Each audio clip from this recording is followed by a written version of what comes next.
Oh, okay. I have to confess something to you. I am procrastinating right now. I'm stressed out. I'm overwhelmed. My manuscript is due in a matter of 24 hours or so. And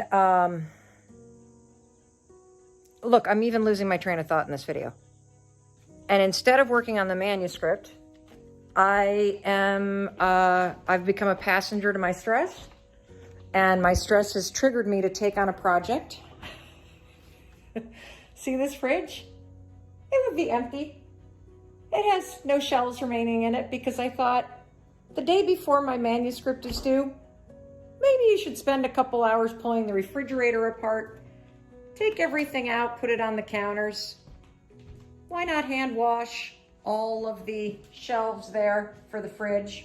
Because, that's going to help you with the manuscript. Oh, and the piece of glass, that's going to help you with the manuscript that is right here that needs your editing, Mel. Oh my God. It's so funny because the book that I'm writing, it's so awesome. I can't wait for you to read it. It's called The 5 Decisions, and it's about the 5 decisions that put you in the driver's seat of your life. Because on the road of life, there are passengers and there are drivers, and at any moment you can choose to be one. Either a passenger or a driver. And right now I'm a passenger to my stress. And the key to being a driver in your life is recognizing when you get hijacked by old patterns, when your stress and your uncertainty and your anxiety kicks you into autopilot mode and you distract yourself and engage in patterns of behavior like avoiding what you need to do. Interesting thing about procrastination is it's a form of stress relief, because if I'm stressed out about the manuscript in the dining room that needs final editing, one way to avoid having to deal with what stresses me out is to procrastinate and find something else to do. Find something that lets your brain take a break from the thing that's hard, the manuscript that I need to be editing right now, and give your brain a break and relax by doing something like emptying out your entire fridge, washing all the stuff in the sink. So what do you do when you realize you've become a passenger to your stress? How do you get back in the driver's seat? Well, number 1, you got to recognize what you're doing. Number 2, don't make yourself wrong. You're human. You're going to go back and forth between being a passenger and a driver all the time. Number 3, the second you realize that you've just been hijacked, you have a choice. You can continue to clean out the fridge. Oh, look, I haven't taken the trash out either. Oh, and isn't that nice? My ADD is on fire today. Number 3, you've got a choice. You can continue to procrastinate. Choose it, enjoy it. Or you can interrupt the fact that you're being carried away by it. And you can 5, 4, 3, 2, 1. I'm going to quickly put all this crap back in the fridge. And I'm going to get back to the thing that I've been avoiding. Because the longer I avoid this, the more stressed out I'm going to feel. Anyway, I got a manuscript to edit. In its simplest terms, I'm on a mission to get every human being in the world to add one simple thing to their morning routine. And it is called the high 5 habit. And here's what it is. Every morning after you brush your teeth, and you get that gunk out of your mouth so you're not spreading that nasty breath everywhere, okay? I want you to take a moment, put your toothbrush down, and look at the human being in the mirror. That's not your reflection. That is a human being who needs you. A human being who's beaten down, who feels forgotten, who is so sick and tired of your criticism. And I want you to just stand there and look at them and take a moment, because the rest of your day is going to be about everybody else. And then I don't want you to say a thing. This is the genius of this habit. You can be on your lowest morning, which I was when I, again, divine intervention or stupidity. You can be the judge, right? It was April 2020, and I was having a moment in my life where I just felt overwhelmed by life. I was waking up. The anxiety had come back. I felt like life was unfair. I had lost my dream job. We were in the middle of the pandemic. My kids were in a state of huge grief and anger and frustration because university, had closed and, now they're dealing with it. I had a bunch of like all of a sudden my business is imploding. And, don't forget, just over 10 years ago, I was in a crisis financially where my husband and I were about to lose we couldn't even pay for groceries. My dad was lending us money. Yeah. And so it was triggering all of that. And I was thinking this, like, I've worked so hard. I'm a good person. Like, how could you be doing this to me? Like, I don't deserve, like, just. And you were pretty successful at that point already, right? God, successful. I was the number one female motivational speaker in the world. I had a daytime syndicated talk show in the United States. So 175 shows a year. Giving advice. I, had the 5-second rule book, which was self-published and a huge millions of copies sold. But I think that's the powerful thing about this story. Even with all that success, you were still racked with self-doubt and anxiety and negative thoughts. Because I hadn't had the biggest breakthrough of my entire life yet. And I had it one morning in April of 2020. You see, the 5-second rule is extraordinary, but it doesn't address what I believe is everybody's fundamental issue. And everybody's fundamental issue is that you either hate yourself or you do nothing but judge yourself. And this habit of relentless self-criticism and relentless self-rejection is the reason why you're unhappy. It's the reason why you're never satisfied. It's the reason why you can't take a compliment and why you're uncomfortable feeling celebrated. And it all comes down to the fact that when you stand in front of the mirror every single morning, you have this really subtle way that's not so subtle of starting your day by rejecting yourself. And I'm going to unpack this because it's unbelievably powerful when you start to truly understand this. Because if you can't look in the mirror and authentically see a human being that you respect, that you encourage, that you like, that you're cheering for, I'm going to even leave love off the table because I think that is so unattainable for where people are right now. Let's just go with, can you accept yourself? Can you like yourself? Can you see a person that's worthy of support, worthy of your encouragement? Can we just start with that baseline? Because for my research, the average person cannot.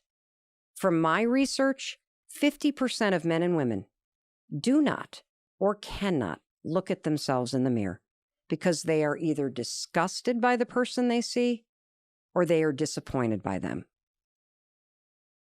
And for those of us that can look in the mirror, we're still rejecting ourselves because we focus on what we don't like, or we start to mindlessly think about all the things that we haven't done right or that we didn't do yet. On this particular morning, April 2020, I'm overwhelmed by my life. I drag myself into the bathroom. I immediately see my reflection and I'm like, oh, God, you look like hell. Yeah. I start ticking off all the things, the saggy neck, one boob lower than the other, like, how exhausted I look, the gray hair coming in, how old I'm starting to seem. Yeah. And then the mind, once it goes negative, keeps going in that direction unless you're 5, 4, 3, 2, 1, not thinking about that. But so my mind's like going down the drain. I'm like, why'd I get up so late? I got a Zoom call in 8 minutes. God, you didn't even, text him back yet. And the dog still needs to be. And I'm like, the beat down, the boom, boom, boom starts. And, I don't know what came over me. But that morning standing there, could not think of a thing to say. And here's the important part. When you feel like shit, when you're overwhelmed by your life, you're not going to believe a pep talk anyway. Because it doesn't match how you feel. And so for whatever reason, I literally just raised my hand and I high-fived the woman that I saw in the mirror. because she looked like she needed a high five. She looked like she needed somebody to say, it's going to be okay. You can do this. Get out there. And, from that very first one, it wasn't like lightning came crashing through the ceiling and, stuck me in the head. That's not what happened. But there's definitely a switch inside each and every one of us. Yeah. So, think about the walls here. Yeah. Even when the lights are off, there's electricity in these walls. Even during your worst moments, there is vitality ripping through your veins. There is an electrical life force within you. And life can turn that switch off, but it's still there. There was something about this high five action that felt like a flip, like the switch flipped on, and all of a sudden the energy could connect back and something inside me turned on. Now, that first morning, I didn't go, yeah, that's not what happened. I just felt this sort of shift to, all right, you got a roof over your head, your family's healthy, Yeah. you've saved money. It's not that bad. Yeah. Get out there. I didn't even think those things. It was more like the electricity, the energy in me, this vitality kind of kicked in. But it was the second morning where the profound nature of what I was stepping into really kicked in. So I wake up, anxiety, ankles right up the legs, feel like the rush of, oh God, something's wrong. 5, 4, 3, 2, 1, I get out of bed. I start walking to the bathroom. And it's as I'm walking to the bathroom, I'm not even in there yet, that I feel something I have never felt in my entire adult life. And it's this. When you're about to go to a cafe and you're going to meet somebody you're really excited to meet, right? Yeah. Or somebody you really love, you're going to see them. Yeah. What do you feel right as you're about to walk in the cafe?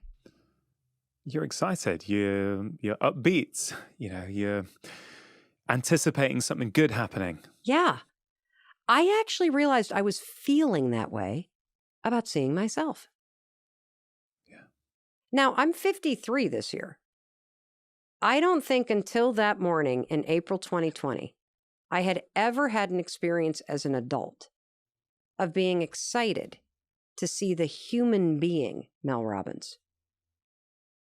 I've been excited to see an outfit or a haircut or the way new eyeshadow might look. But the human being? The way our kids, when they're really, really little, just love the sight of themselves?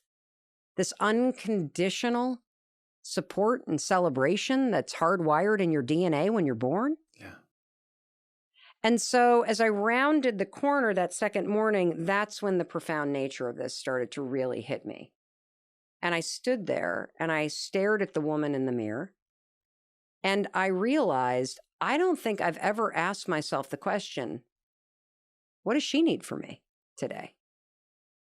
I've never joined in partnership with myself. I have been so busy trying to get shit done, trying to make sure people like me, trying to make sure the bills are paid, trying to make sure everybody else is okay, trying to do all this stuff that is the stuff of our lives, that I have forgotten about the most important person, and that is myself.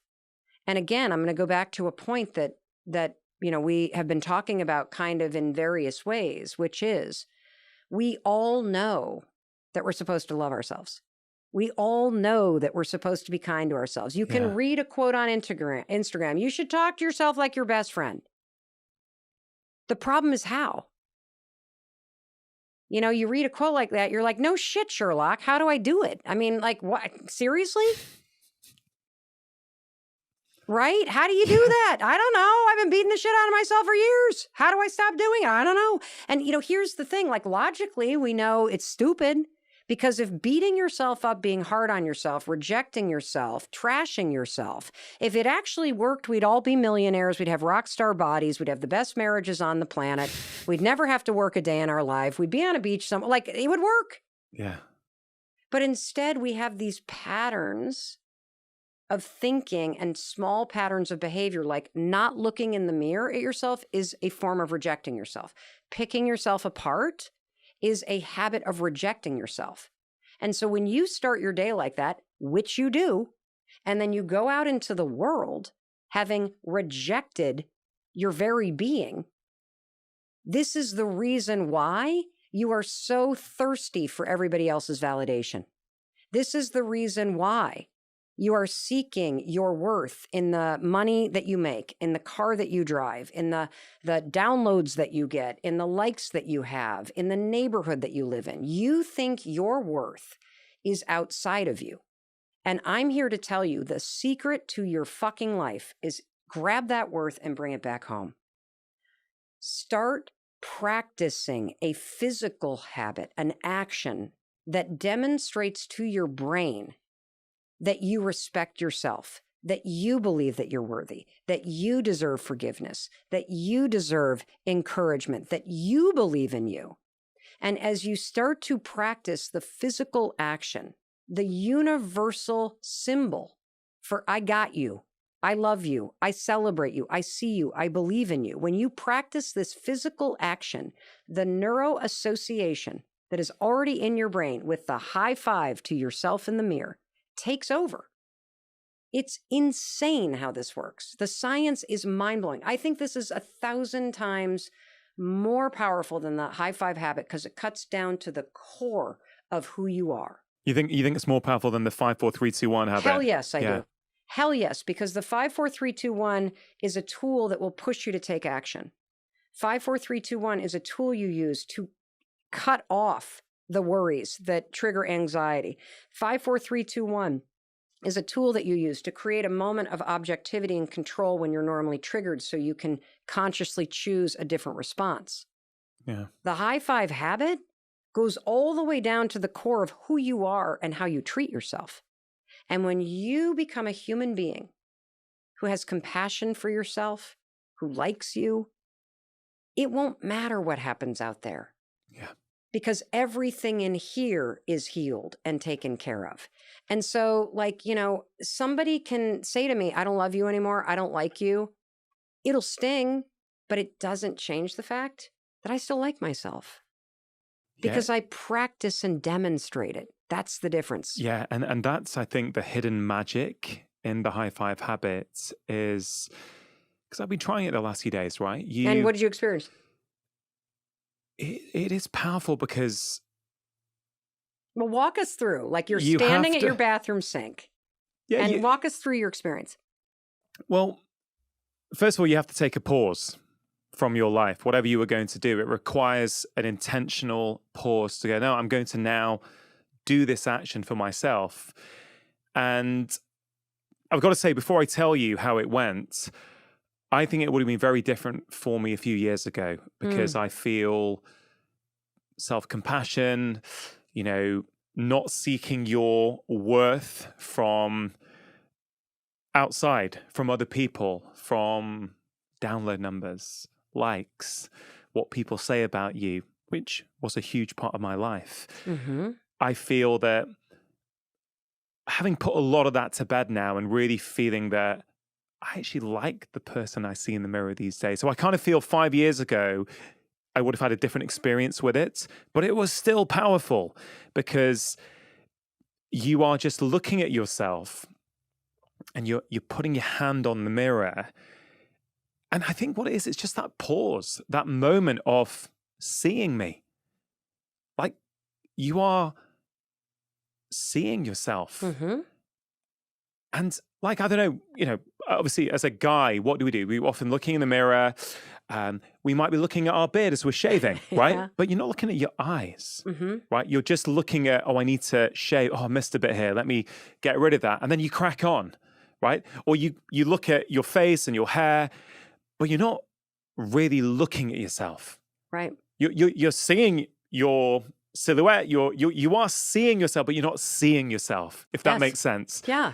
And that's what I think was really powerful, was that it's just another, like, I feel it's just another tool now, which is going to take me all of 2 seconds, if that's 5 seconds tops.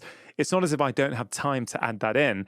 There's no harm in adding it in. And frankly, I like adding it in. It makes me feel good. It's like, oh, and I think that's what you say. It's the action. Yeah. You don't have to say anything if you're not in the mood to say anything. anything. I don't want you to say anything, actually. And the reason why is the neuroassociation. So... what do you mean by that? Well, here's what I mean by that. So When you high five someone else, what does the action of a high five communicate? It's just a universal symbol of you got this, I see you, you're great, we can do this. It depends on the situation, but it's a good feeling. It's a mutual sort of validation type experience. Tell me about the London Marathon and getting high fives. Oh, I mean, what did a stranger's high five mean to you? It just gave you and that's the key. It's strangers, right? You don't know them, and they're looking at you, and you're looking at them. Or maybe you're not even looking at them. You just went through. You give a high five. It's like you've taken a shot of feel goods. It's validation. It's like, hey, you know what? We're in this together. You're standing at the side cheering. I'm running, but at that moment, it was like common humanity. It was like there was no animosity, and actually. This kind of one of my big learnings from the London Marathon actually was, and it relates to this, I think, is that that's kind of who we are.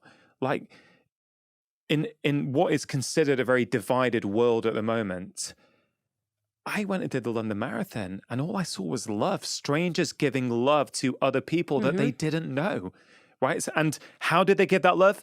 Through cheering, but more often than not, with a high five. Correct. It is a universal symbol of encouragement, of love, of celebration. And the neuroassociation, whether you live in a culture where you've been high-fived or not, the neuroassociation is still there because you have seen them in sport. Yeah. You've seen them in marathons. You've seen teachers give them to kids. So your brain has a lifetime of programming in your subconscious that is triggered by this action. It is neurologically impossible to high five yourself and think you're a loser, you failed, I don't like your face. Your brain will not allow you to do it because the neuroassociation is so entrenched. It has only ever meant, I celebrate you, I see you, I got you, keep going, you got this, I'm behind you. As you say that, Mel, it makes me think of gratitude, because when we are feeling grateful, we can't feel down, we can't feel anxious, we can't feel annoyed with ourselves. And in some ways, this is kind of gratitude for ourselves. Correct. Because the thing about gratitude, which obviously has tremendous, demonstrated, proven benefits in your life, most of us are grateful for things outside of us. Yeah. What I'm teaching the world to do is to unlock neuroassociation in your mind and in your nervous system and aim it back at yourself. And use this simple habit to interrupt the critic, to break the default loops in your mind associated with judgment, shame, criticism, hatred for self, and to replace it with a new default setting of seeing yourself the way you see your child, which is love. Yeah. Like my kids do stuff that piss me off all the time. And I can be upset with them or disappointed with them, but I never stop loving them. Yeah. And there is something that has happened to each and every one of us that as life's pains and heartaches and disappointments and setbacks sort of stack up, we stop loving ourselves. We start judging ourselves more.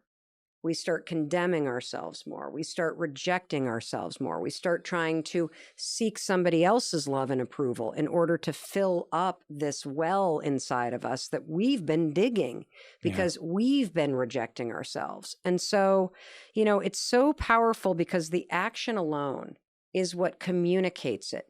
If you're looking at yourself and you raise your hand on your hardest days, what the high five says is not, yeah, I'm amazing. Like, this is not going to turn you into a narcissist. This is grounded in compassion. Yeah. This is basically saying, I see you. You're right. This is hard. And you know what? You can do this. And I'm going to be here. And I've got your back. And when you send yourself into your day with that physical action it leaves an imprint in your mind and spirit. Now, there's a couple reasons why. I don't even write about this part in the book because I didn't know this until I started doing podcasts for the book. Yeah. So Dr. Amen told me, who's, one of the leading experts in the brain, that one of the reasons why you feel better when you do it, no matter how terrible of a morning it is because your brain has always given you dopamine when somebody else high fives you. Yeah. So these sorts of gestures are rewarded in the brain. So when you simply high five yourself, your brain doesn't distinguish between me high fiving me and me high fiving you. It just sees, oh, I know what that is. Drip, dopamine. Oh, Yeah. I believe in that person. The second thing that happens is that your body is hardwired for celebratory energy. This is that electricity that's in the walls that has a switch that you can turn on and off. And so, for example, when you cross the finish line of the London Marathon, what do you instinctively do? High five someone. Yeah, and raise your hands, right? When your favorite team scores, raise your hands. When you yell surprise at a birthday party, you raise your hands. When you say hello, you raise your arm. When you go to high five somebody, you raise your arms. When you hug somebody, you raise your arms. This is wired through your entire body. And normally we give that celebratory energy to other people or things. Yeah. I'm here to tell you, when you high five yourself, you flip the switch. You flip the switch and give yourself a little bit of that vitality that's coursing through you to help you move into your day. Yeah, I see it as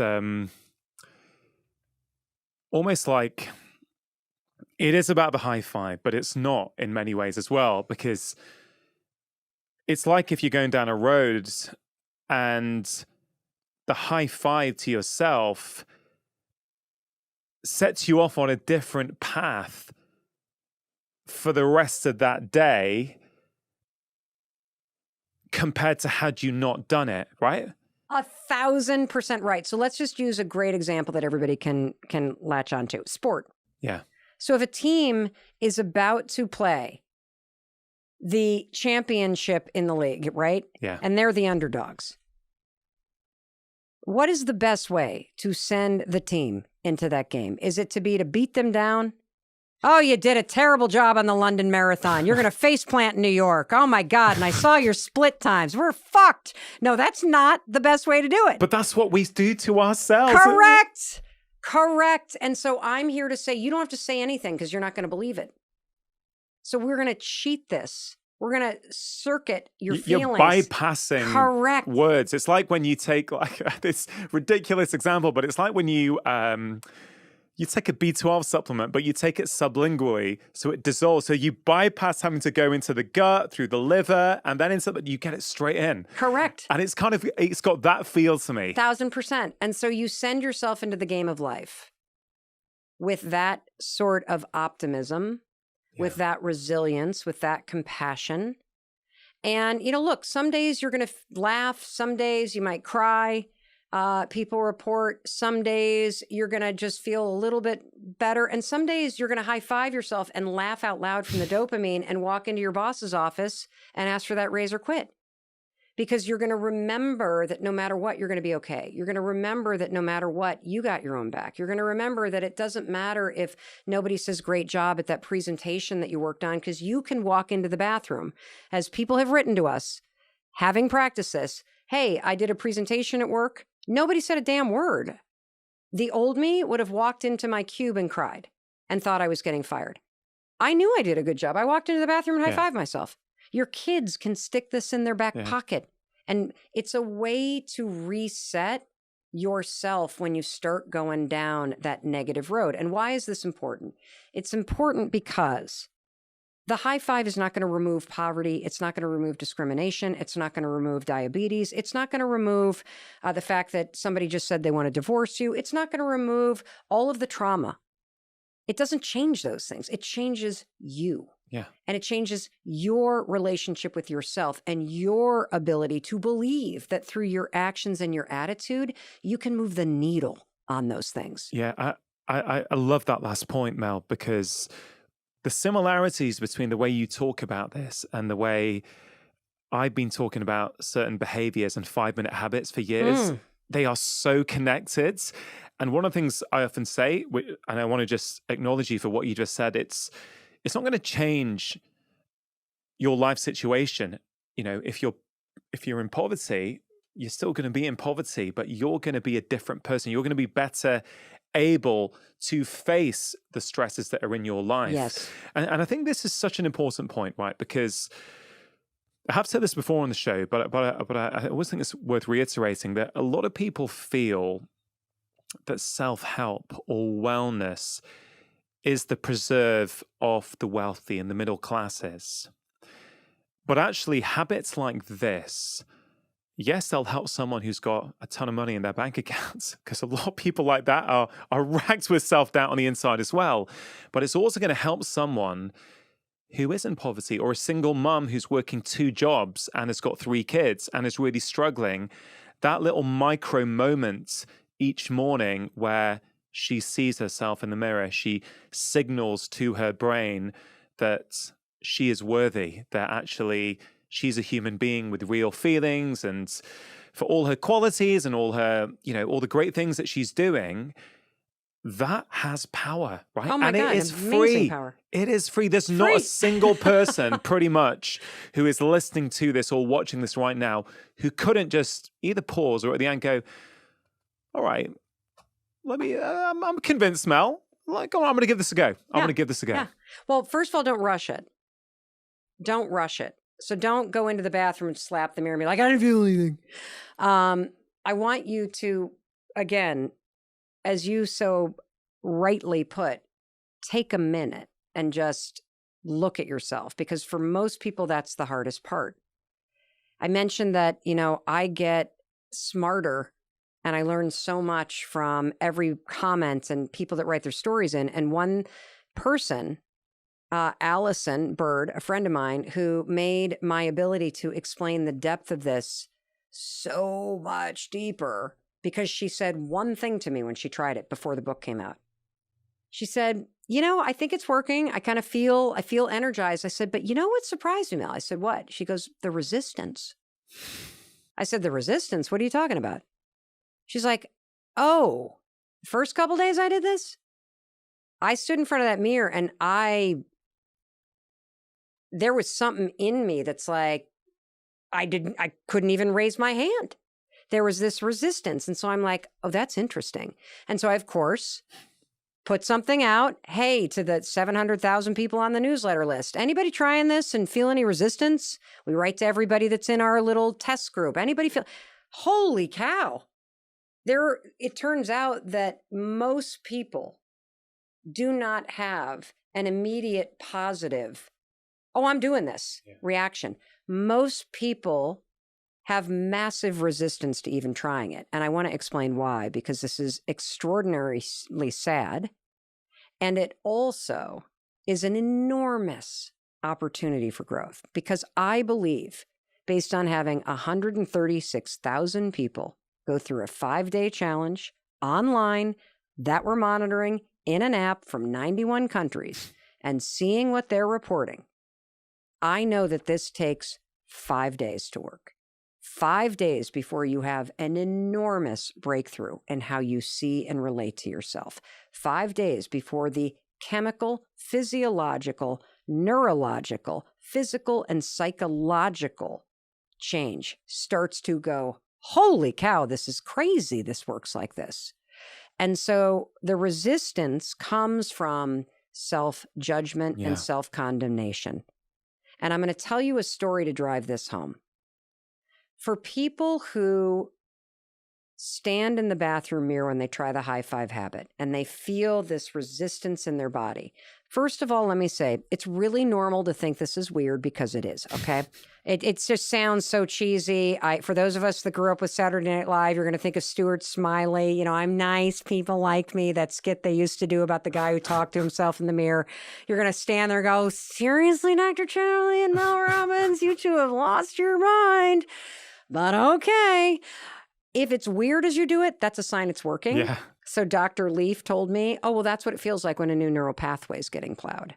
So if it feels weird, good, because we're teaching you to do the opposite of criticizing yourself. Yeah. But the resistance is something else. The resistance is the fact that every morning as you start your day, you drag your entire past into the bathroom with you. And if you're somebody who has experienced trauma or been abused or abandoned or neglected or grew up with chaos and addiction, or you've been the victim of a crime, or you're constantly having to deal with discrimination or violence, all stuff that you're not responsible for. There are a lot of people who take all of that from their past, and when they look at themselves, they see somebody who's damaged. They see somebody who's unworthy. They see somebody who is unlovable because of those things. And what the high five starts to become when you do it is it becomes literally an act of defiance. It becomes an act of strength. It becomes a sign that I'm a survivor. It becomes permission to heal. It becomes this deep sense of feeling and knowing where you are and the fact that you have an extraordinary future despite all of the pain and suffering that you have endured and survived. And then there are people that bring everything they regret, all the shame, all the regret, so the cheating, the lying, the stealing, the hurt you've caused yourself or other people, the missed opportunities. And boy, did I get an unbelievable example of this in my own life. So, I was doing the high five habit myself. And during the early days of the pandemic, my husband had just been diagnosed with depression. And he's a super healthy guy. He is a certified Buddhist meditation instructor. He leads men's retreats called Soul Degree. He's a yoga instructor. He's wildly involved with our community and with our family. He's a super high functioning guy, but he's just felt heavy. There's been like a cloud there, like a heaviness to him, there's no light between his eyes. And so thankfully, his therapist finally got him to go see a psychopharmacologist and somebody to do the advanced testing. They're like, dude, you have dysthymia. You have really long-term depression. You're lucky you've been doing all this stuff because it's kept you alive. And, I turned to him at one point. I've been doing this for a couple weeks rather. And I'm like, I know I'm not your doctor, and I know I'm not an expert in your mental health, but I really think you should try this high five thing. I really think it's going to help you with this depression. He's like, I'm not high five. It is the stupidest thing. I don't care what you're doing. No. And I'm like, okay, if you won't do it for yourself, would you just do it for me?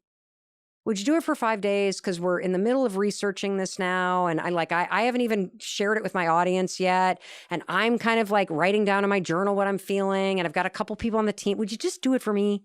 He's like, all right. So he kind of did the first one, are you happy? Typical spouse thing. So he did it for 5 days. And then I asked him what he thought. And he said, you're on to something really big. And I said, why do you say that? And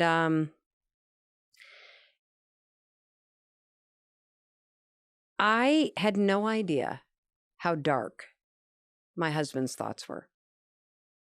I had no idea how much he was condemning himself, how much shame he felt.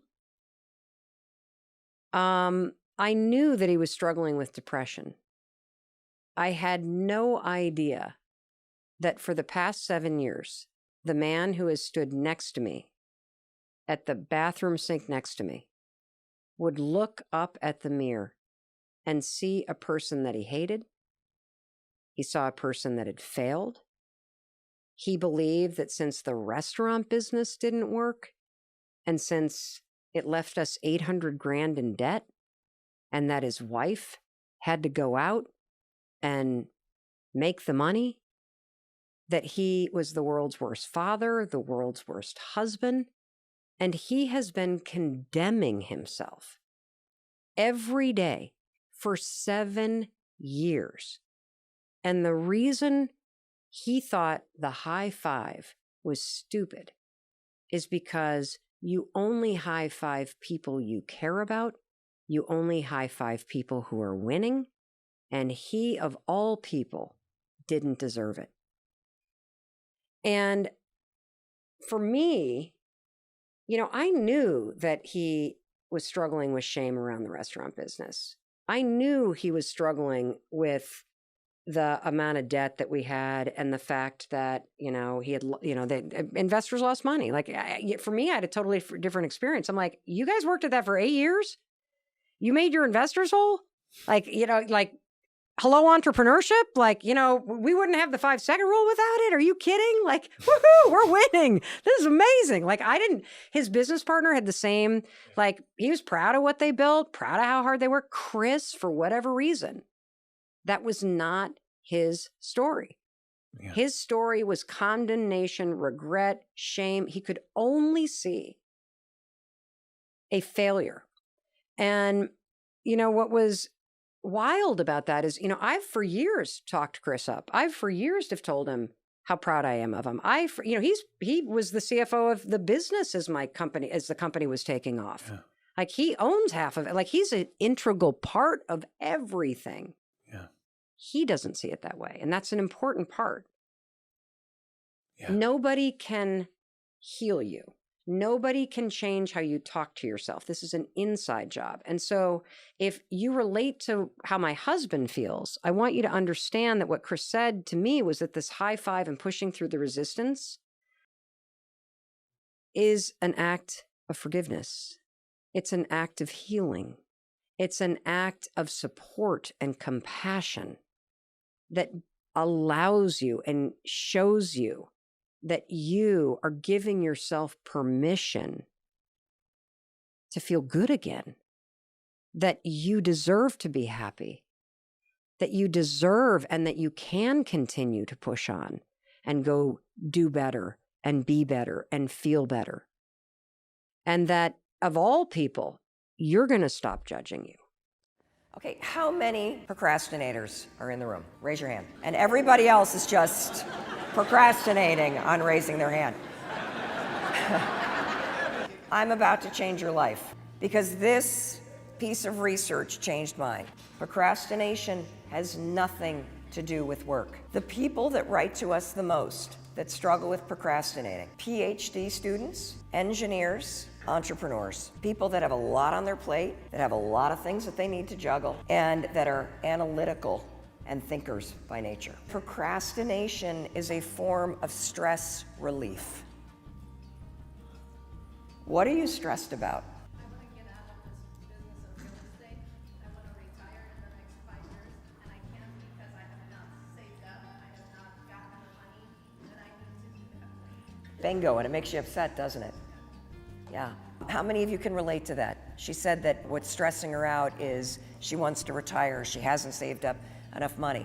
What's really stressing you out is finances and money and the fear that you have. What happens when you struggle with procrastinating, and thank you for being so honest, there's that stresses you out. Maybe you feel the same way. I mean, we felt that way. I know exactly what you're talking about. You carry around this dark cloud because you don't think you're gonna make it and you're stressed about money all the time. Or maybe your mom's health is declining and that really stresses you out. Or maybe your best friends are going through a divorce or you're going through a divorce and that really stresses you out. And so you walk around with this big ass thing on your shoulders all the time. And then you walk into work and you sit down and you've got a list of phone calls to make, which requires your prefrontal cortex. And your prefrontal cortex looks at the list and is like, oh my God, you want me to make 15 phone calls? I've been worried about the money all day. Can we just look at cat videos? I need a break. And next thing you know, 2 hours is gone. You've been online shopping, you've been looking at cat videos.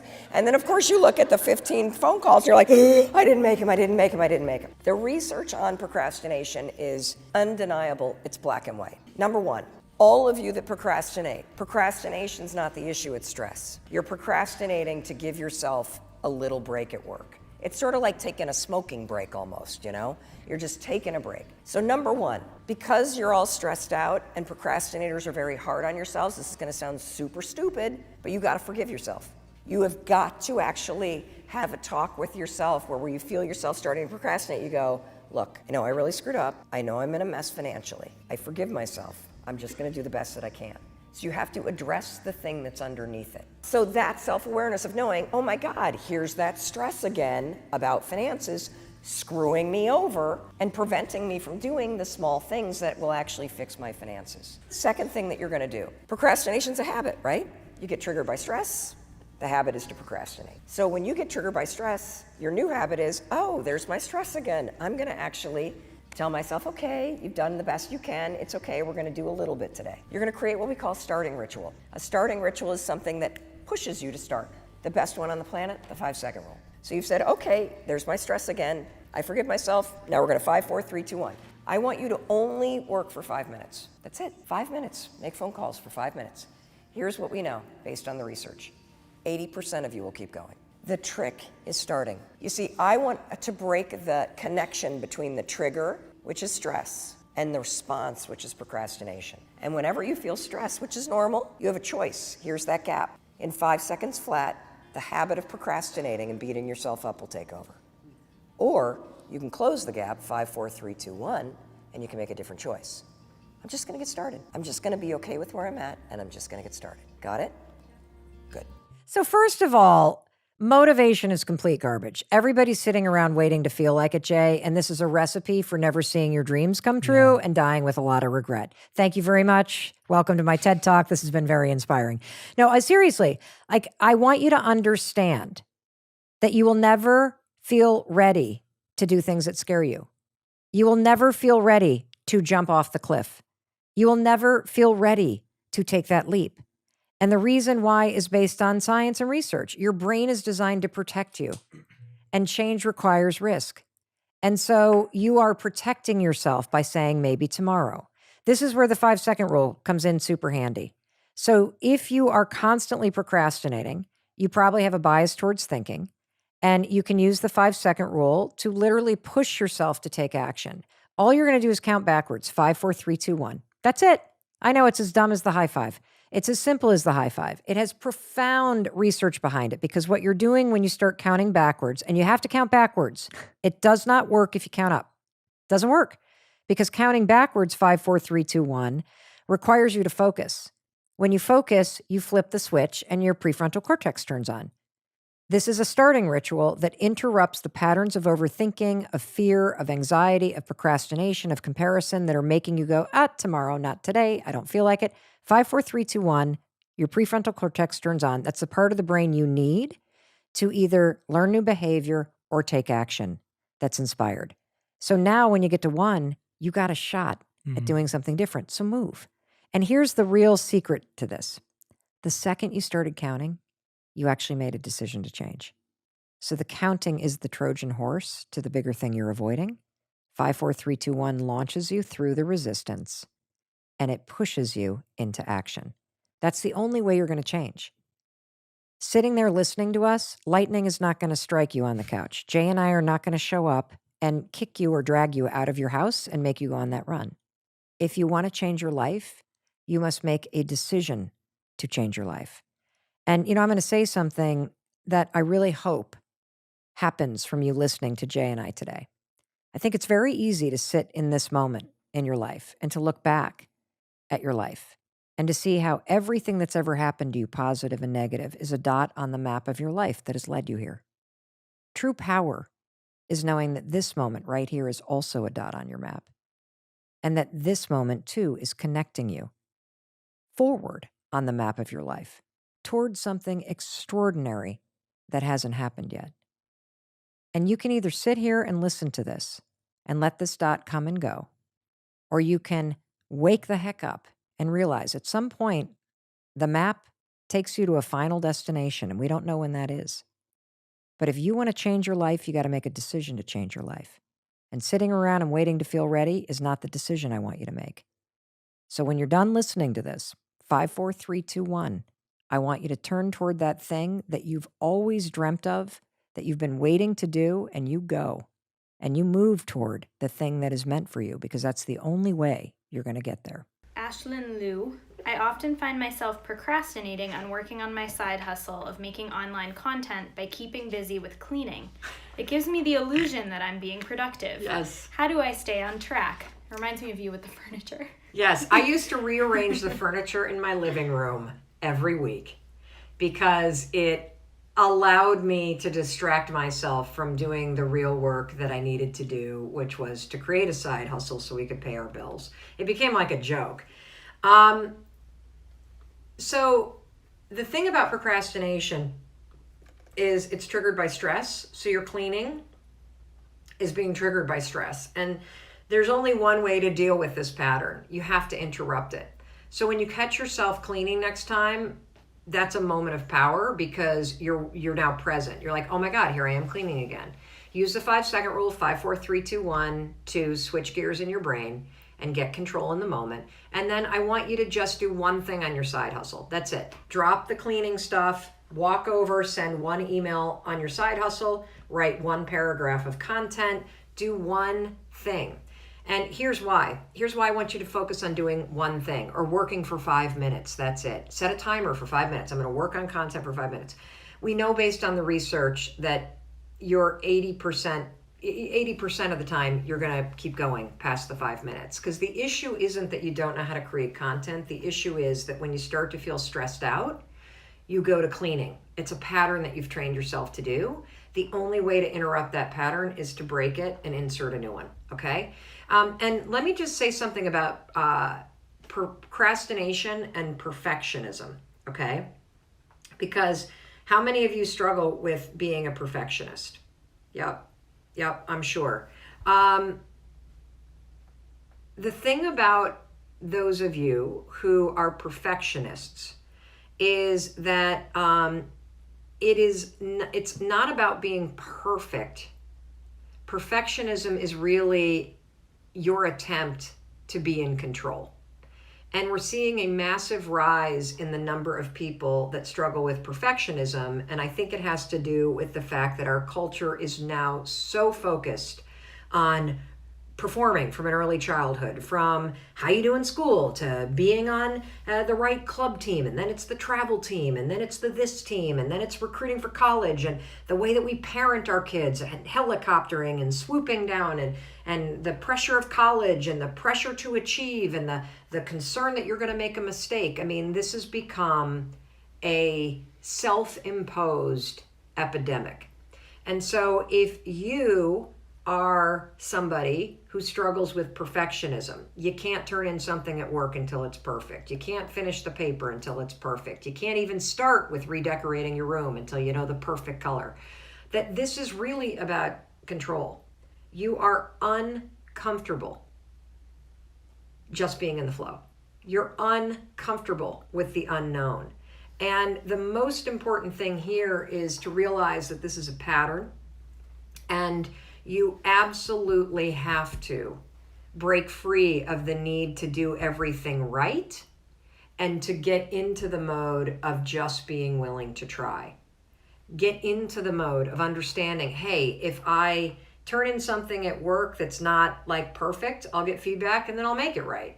Like in the work and in the willingness to just keep pushing things down the line, keep showing up, keep raising your hand even though you're not sure you're going to say it right, keep contributing, keep asking for feedback. You 1,000% will slowly lose the grip of being a perfectionist, because the only way to break that pattern is to realize, oh my God, I'm trying to keep control, and that's why I'm holding on to this paper, that's why I'm torturing myself, that's why I'm doing everything. The magic is in the willingness to push things forward, to try, to get in the flow, to basically say, I'm just going to do my best. That's it. I'm not going to do it right. I'm going to just try. I'm going to do my best. And when I get feedback on how I can do it better, that's how I'm going to learn. I am a lifelong learner. I don't ever think I'm going to do anything perfect. This is not something I struggle with anymore, because I have broken this pattern in my mind and realized that all of the opportunity and magic comes from you being willing to put yourself out there when you're not perfect, being willing to do things and start things when you haven't figured it out, and understanding that when you get into the flow and into the conversation and into the live stream, that you can get into problem solving mode and you can figure it out. So this is a question from Vicky. Vicky writes, I'm trying to become a fashion and beauty blogger and earn money from it full time, but I have some kind of mental block and procrastination problem when it comes to actually pushing myself to do anything related to that goal. This is something that we hear about all the time, that you have this huge goal, yet you cannot seem to push through the mental block, that you have something that you want to do full time, but you can't seem to beat procrastination. This is something that we see over and over and over again. And it's this idea that you don't ever start. You stay trapped in your head. And if you feel paralyzed, if you've been spinning the same ideas over and over and over again, then you know what I'm talking about. You see, many of you are thinking way too fucking big. You're attaching way too much pressure on the things that you're interested in. Until you start blogging about fashion, you won't even know if you like it.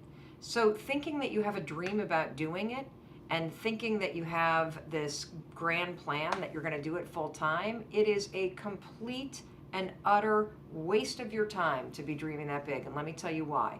Because oftentimes, if you're the kind of person like Vicky that's getting trapped up here, the bigness of what you're thinking about is what's stopping you. What I want you to do if you're in Vicky's situation is I want you to stop dreaming and I want you to just start doing small things. I want you to go back to curiosity and less into crushing your big goals. The thing about life and business and success is that you have to be willing to start. And for people that procrastinate, starting is the hardest part. For people that worry, for people that think too big, starting is the hardest part. Folks that study procrastination talk about the fact that the only way to beat procrastination is to create what they call a starting ritual, which is a way to push yourself to get started. Because all the research shows that if we can push you to get started on something, you'll likely keep going. So, Vicky, the only way to get out of the mental trap is to stop fucking thinking and actually start doing it. And maybe thinking that this is going to be your full-time employment, that's the wrong way to go about it. I want you to literally just commit to writing some sort of blog about fashion every day for a fucking week. That's it. Don't think about full-time. Don't think about the bigness of it. Actually start doing it. You may discover you don't like it, for crying out loud, but you're never, ever, ever going to advance if you continue up here. How do you force yourself to do it? Well, you can use the 5-second rule for that.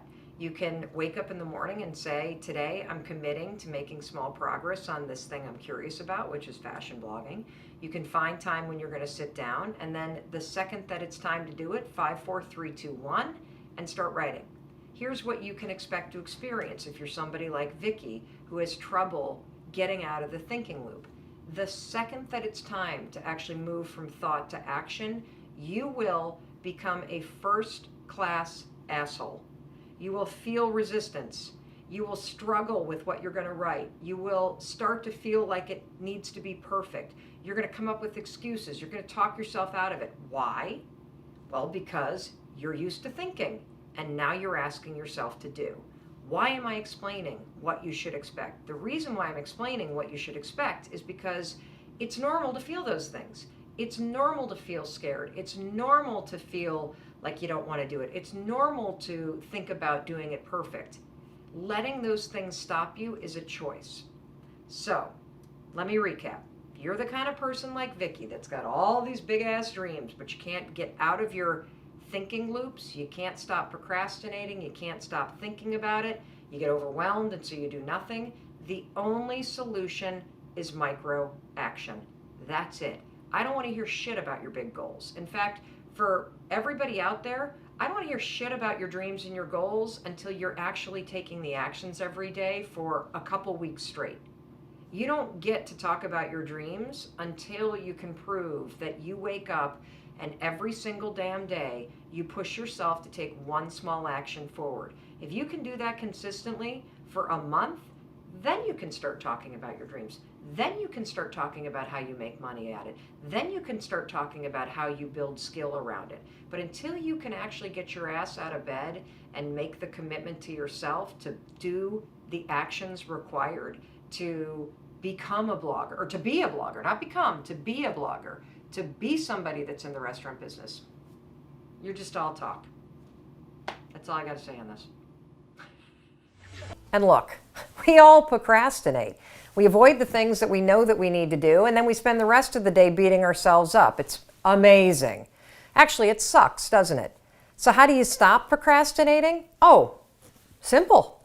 Just nail yourself to a chair. That's what you do. You tell yourself no booze until you get it done. That works. No, it doesn't. The reason why these things don't work is because most of us don't even understand what procrastination is. I know I certainly didn't. The reason why you procrastinate is not why you think. Procrastination has nothing to do with work. Procrastination is a stress reliever. That's right. It's a tool that you use to give yourself relief from stress that you feel. And the stress that you may be feeling right now might be stressed about money. You might be stressed about your health. Maybe you're stressed about something going on at work or about a relationship that you're in. And the way that this relates to procrastination is you're stressed out, you got work you know you need to do, but instead of doing it, you go online or you watch the highlights of last night's game or you waste an hour looking at Facebook. And when you do that, when you avoid work, it makes you feel good, but just for a minute. See, this is where we get procrastination all wrong. A lot of people think procrastination is about willpower. It means that you're lazy. It has nothing to do with that. It's all about your stress. That's why your work ethic or discipline, that's not going to solve this either. The key to stopping procrastination, number one, is understanding what it is. It's a way that you deal with stress. And number two, it's about 5-second decisions that stop the cycle of procrastinating. Because when you change your decisions, you're going to change everything. And here's how you're going to use the 5-second rule to do it. When you catch yourself procrastinating, or you feel yourself starting to avoid what you need to do, use the rule. 5, 4, 3, 2, 1, activate your prefrontal cortex, and then acknowledge. Acknowledge that you feel stressed out. That's the first piece. Then you're going to use the 5-second rule to just get started. That's it, for 5 minutes. That's all I'm asking. Force yourself. I'm stressed out. I get it, but I'm going to work for 5 minutes. 5, 4, 3, 2, 1, sit down and get started. After you've worked for 5 minutes, give yourself a break. Watch all the cat videos you want. I don't really care.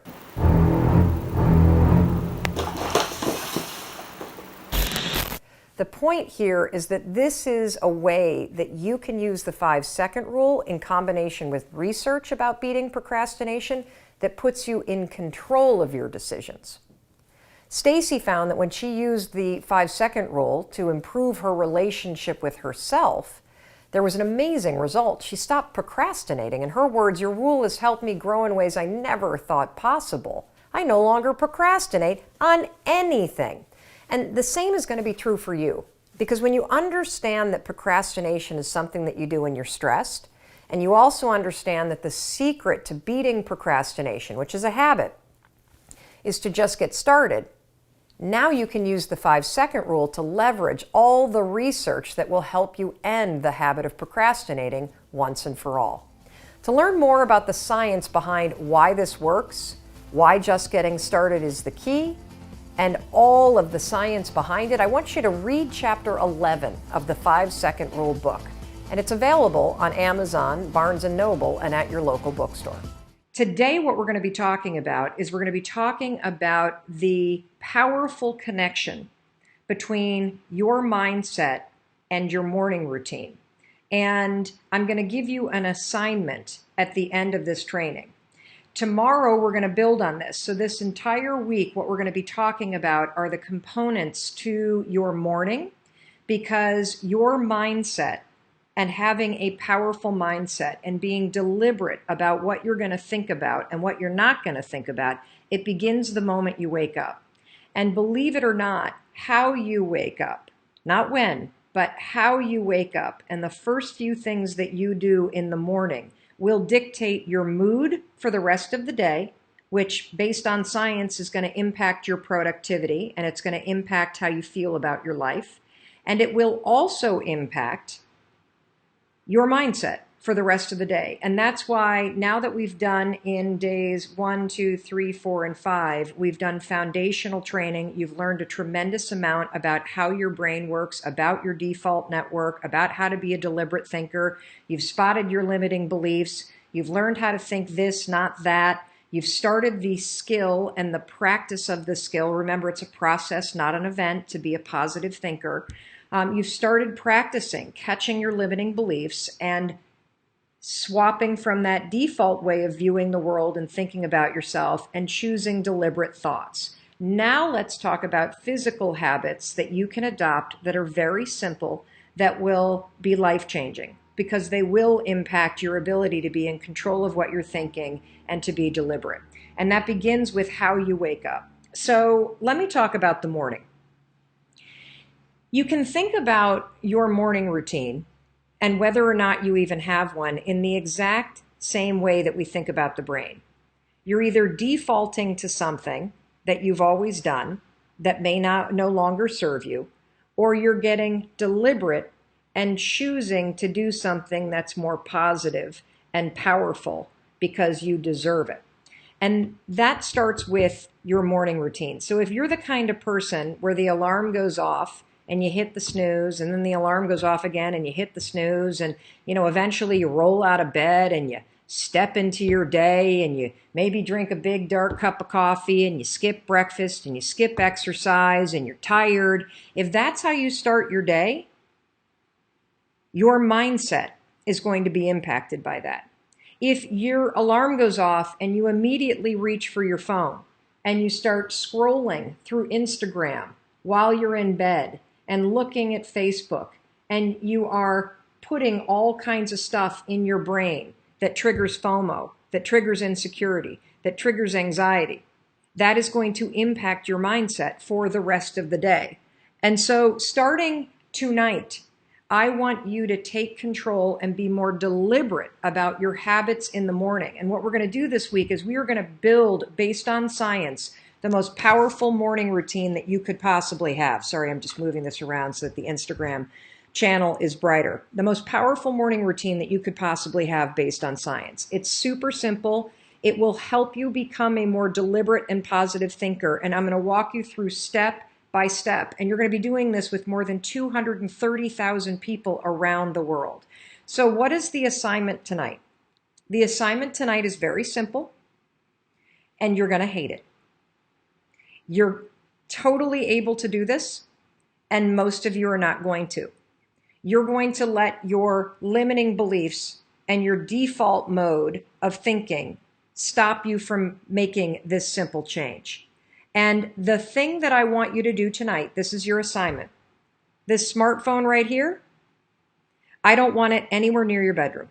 Your assignment is when you go to bed tonight, you are to plug your smartphone in outside of your bedroom. If you live in a studio apartment, put it on the other side of the room. I don't want this phone anywhere near where you sleep. And there's a simple reason why. You're addicted to it. And if it's next to you while you're sleeping, as soon as you wake up, without even thinking, the default mode of your brain will mindlessly reach for this, and you will lie in bed and you will look at your phone. And when you do that, you are putting in garbage into your brain before you even get out of bed. If you wake up anxious, if you wake up overwhelmed, if you wake up feeling like you're losing some imaginary race, if you wake up and you feel dread, if you wake up and feel negative or exhausted, I'm telling you, this is the reason why. And if you want to have a positive mindset this year, and you deserve to, then you also have to get very deliberate about your habits and about your morning routine in particular. Because how you wake up matters. How you wake up determines your mood. How you wake up determines on your phone. Hold on, IG is pausing a lot. Hold on a second. Let's see here. Yikes. All right, hold on a second, IG. I'm getting a lot of, let's get on Wi-Fi. Rendezvous. Let's see if that works. Looks like I'm on. Let's go back to Instagram. Okay, let's see if that works. Is that better, Mandy? Thank you for your patience, by the way. Normally, our streams are not as spotty, but when we started this program, I knew that I was going to be traveling 24 out of the 35 days that we're broadcasting live, and tech can be a challenge. And so for those of you that have been hanging in there on Instagram, if it's spotty, jump over to Facebook Live, jump over to YouTube, jump over to Twitter. We're streaming on all 4 platforms at once.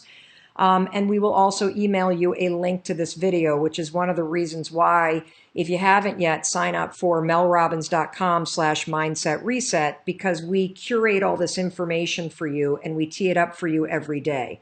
So thank you for your patience as I am broadcasting from my parents' place. My mother's 70th birthday is tomorrow.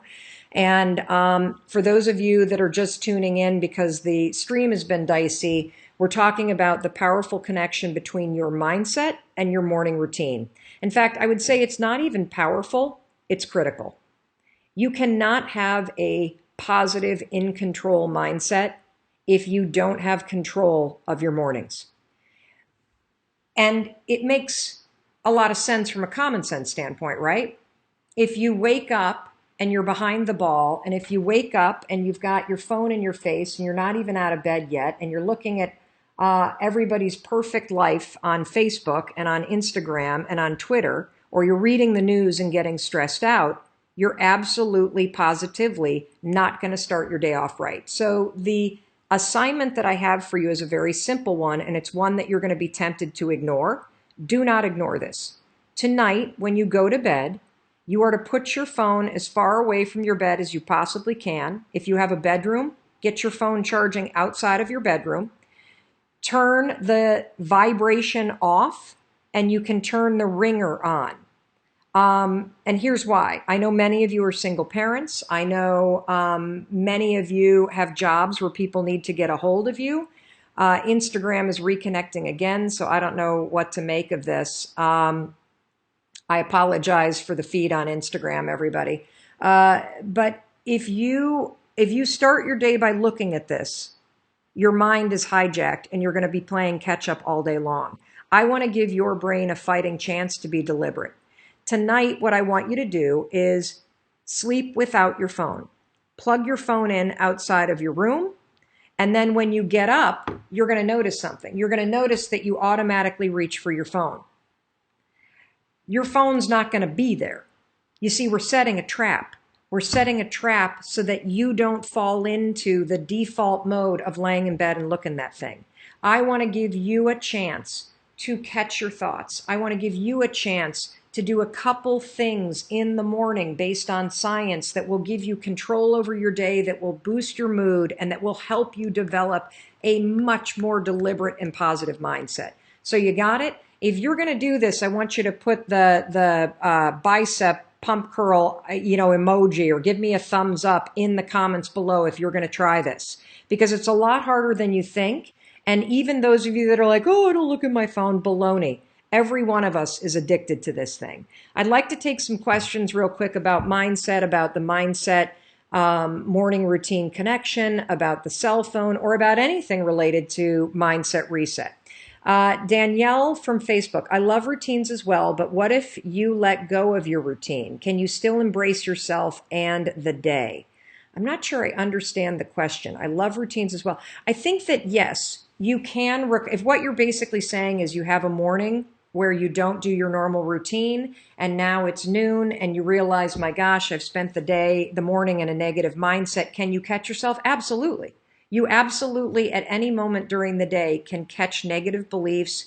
You can catch limiting beliefs. You can catch yourself when you default to the negative things that you've trained yourself to think. And you can 5, 4, 3, 2, 1 in 5 seconds flat. You can switch to a more positive belief. Absolutely. You can change your attitude like that. No question. You can put the force fields up if you feel yourself getting sucked into somebody else's drama. What I'm trying to tell you is that while that's possible, and while you should do that all day, particularly as you are practicing the skill of having a positive mind, I am here to tell you, based on personal experience, that when you start to own your morning and when you start to take your morning routine seriously as a habit that you develop that contributes to your mindset and your happiness and your sense of control, it will change your life. If you're concerned about anxiety, having a morning routine that I'm going to walk you through step by step this entire week, this is key to curing yourself of anxiety. And it begins the night before. So Betsy asked, is it better to prep the night before? Absolutely. So the night before, I always plug my phone into the kitchen, or I plug it into my closet. I turn off the alerts on my text messages. I turn off the buzzing, and I leave the ringer on in case there's some kind of emergency. My kids know that they should call me if they need to reach me. We have a daughter who's in college, and kids are all over the place these days. My business partner knows, call me if you need to reach me. Do not text me. And that one habit has changed my mindset for the better. It's changed my life for the better, because when I wake up in the morning, I actually get out of bed. I don't scroll through my phone. And because my phone is nowhere near me, I don't even reach for it. I spend the first 30 minutes to an hour of my day before I even look at my phone, and it has been a game changer, both in my ability to cure my anxiety and in my ability to be deliberate about what I want, A, to be thinking about, and B, what I want to be focused on for this day. Tatiana on Instagram, I switch my phone to airplane mode or turn it off completely for the night. Is this okay or the equivalent? It's definitely okay, but I don't want it near your bed, because I don't even want you tempted to reach for this thing and to start scrolling through it. We live in a moment of time, here comes my father, where we need to have major boundaries with our phone. This right here, it's supposed to be a tool, but we have become the tool. Advertisers know that they can make money on your attention. So when you look at this, whether you're looking at your email or you're looking at Facebook or you're looking at social media, you are giving the world your most precious commodity, which is your attention. And so you're going to hear me hammer the fact that boundaries with this, essential for your mindset, essential for your happiness, essential for your success. Vicky from Twitter, why is morning routine so important? What 2 to 3 items should be a part of it? Why is the morning routine so important? Couple things. How you wake up has a scientifically proven impact on your ability to focus, on your happiness, and on your productivity all day. This is not something I've made up. This is well-established research. And I'm going to be explaining it to you in bite-sized pieces all week long. And so to preview it, we're going to be talking about this tomorrow morning. The 2 to 3 pieces of it are, for me, I wake up when the alarm goes off. And I'm going to explain the science why the snooze alarm is horrendous for your productivity. It actually impacts the way that your brain functions when you do it. We'll explain that in a training this week. I then get up, and for the first couple minutes of the day, I plan my day. And I have a particular process that I go through that leverages something from Harvard Business School called the progress principle. I have a mindfulness practice. That could be anything that you want. It could be gratitude journaling. It could be meditation. It could be 5 slow, deep breaths. It could be taking your dog outside for a walk. And then on mornings when I can, I have a micro exercise practice where I do planks for 5 minutes, or I do something to get my blood pumping on the mornings that I can. I do all that before I ever even look at my phone, because I put myself and my mindset first deliberately before I ever allow the world access to my mind. You do not want anybody to have access to what's going on up here until you've gotten deliberate about what you're thinking about first. So that's a preview, but I'm going to, as I promised, this was going to be bite-sized stuff. If you've already watched the first 10 minutes of this, you got the training for today. which is the powerful connection between your mindset and your morning routine. And your morning routine begins the night before when you plug your phone outside of your bedroom and you go to bed without your phone anywhere near you. The other reason why that's important is we know based on research that the blue light on these things impacts your ability to fall into a deep sleep. Sleep is essential for you to have a healthy mindset. And also when you wake up, if this is next to you, 87% of adults sleep with their phones or next to their phones. And 33% of adults check email in the middle of the night. And so whether you're willing to admit that or not, we want to break your habit of giving the world access to your mind, and we want to make you more deliberate about how you are with your phone. And the reason why is it has a direct scientific researched impact on your mood and your mindset all day. I have time for just one or two more questions.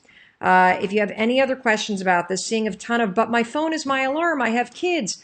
Do you see the excuses, everybody? What's more important? If you have kids, do exactly what I told you. Leave the ringer on. If your kids need you, they can call you. If your boss needs you, they can call you. And this is really important for your kids too. You know, there's a lot of research about kids and phones and how they're hugely addicted. And the thing about kids and phones, particularly phones in their bedroom when they're going to sleep at night, is that if you have teenagers are biologically hardwired to push away from their parents when they become teenagers. Their friends become their primary support group. They become the most important thing in their life. And kids feel an obligation to stay connected to their friends. And they feel an obligation that if I'm not available for my friends, you know, that makes me not a good friend. And so to help your kids, you need to draw the boundaries for them. You need to tell them that they can't have their phone in the bedroom. You need to have a charging station in the kitchen, and you need to model these very healthy and mandatory boundaries with technology, period. And so I get it. Your kids need to reach you. No problem. Plug it into the closet, plug it into the bathroom, turn the ringer on. If there's an emergency, they can call you. Yes, you can use your phone as your alarm. Plug it into the bathroom, plug it into the closet, plug it into the kitchen. Because if the alarm is going off outside of your bedroom or several paces away from your bed, guess what you're doing when the alarm goes off? You're getting up.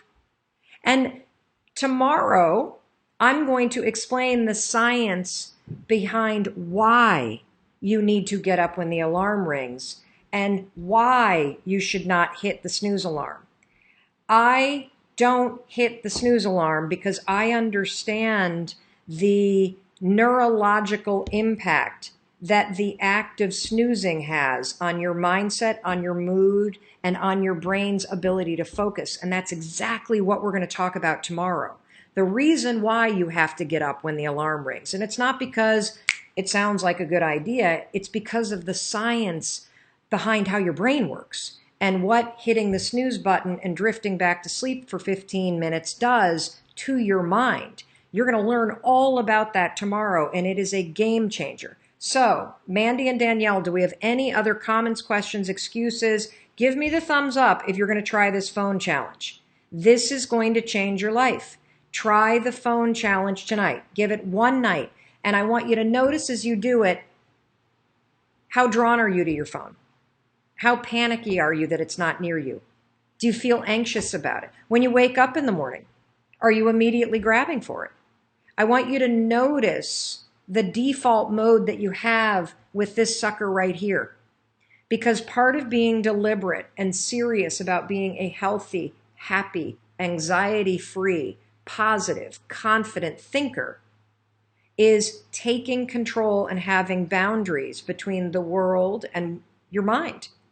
And it's also having the assuredness that you can live without this thing. I'm still in the mindset that I was in 2008 when Chris and I went bankrupt.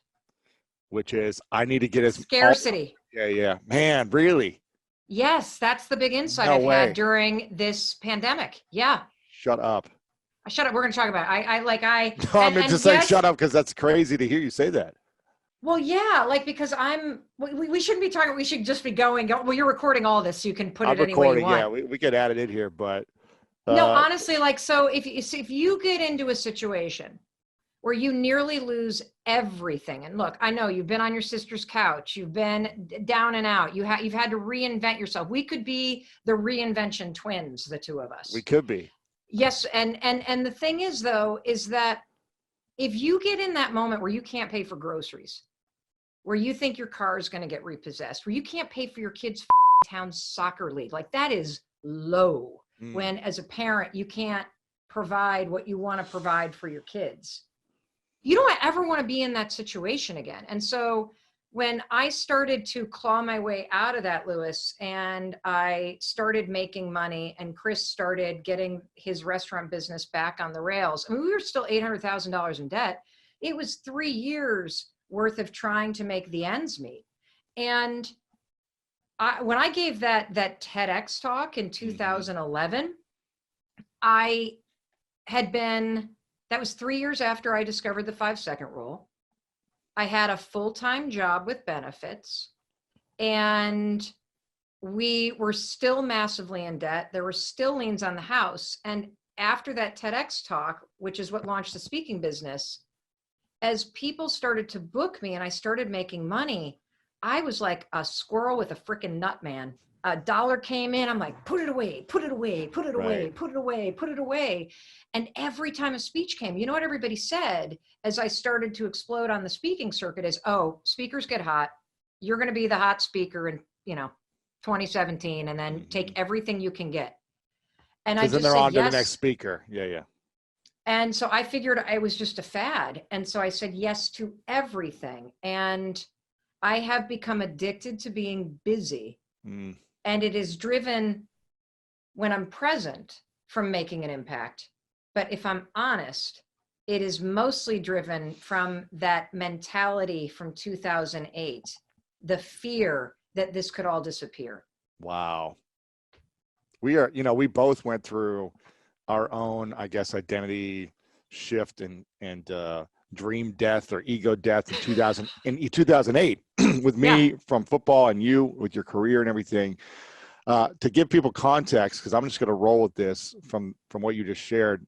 Mel Robbins has been a friend of mine for years. You've come and spoke at Summit of Greatness. You've been on the show a few times before, and you've exploded in the last 4 years, really, with everything you've been talking about, from speaking to the 5-second rule to the Mel Robbins show, which was a big hit. But then, in the middle of pandemic, that dream just ended, and we're talking about, a big revelation for you, which is scarcity. And this is something we teach all the time, to be in abundance and don't have a scarce mindset. But you're saying that you feel like you've been in scarcity still for the last 3 years. Yeah, like in some way, obviously abundance of like, I can do everything, but in some way you felt.